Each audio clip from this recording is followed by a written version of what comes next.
الرحمن الرحيم. ألف لام را تلك آيات الكتاب وقرآن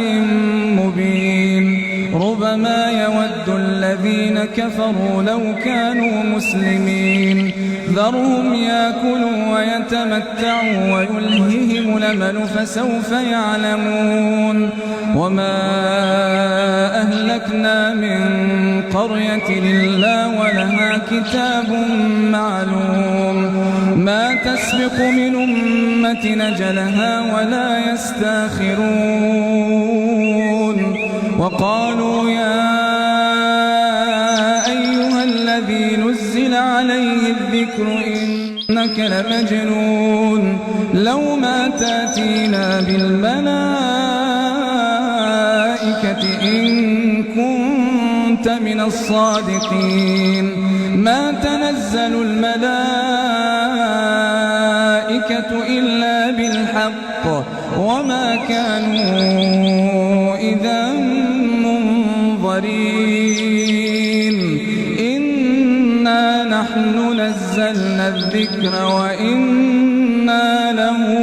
لحافظون اللهم لك الحمد كما ينبغي لجلال وجهك وعظيم سلطانك اللهم لك الحمد حتى ترضى ولك الحمد إذا رضيت ولك الحمد بعد الرضا لك الحمد بكل نعمة أنعمت بها علينا في قديم أو حديث أو خاصة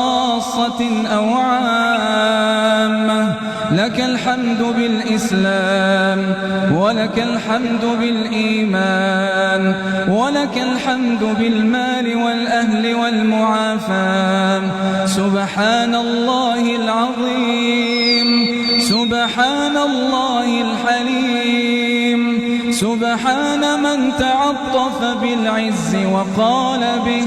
سبحان من لبس المجد وتكرم به سبحان من لا ينبغي التسبيح إلا له اللهم اهدنا فيمن هديت وعافنا فيمن عافيت وتولنا فيمن توليت وبارك لنا فيما أعطيت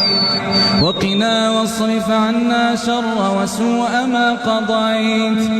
إنك تقضي بالحق ولا يقضى عليك إنه لا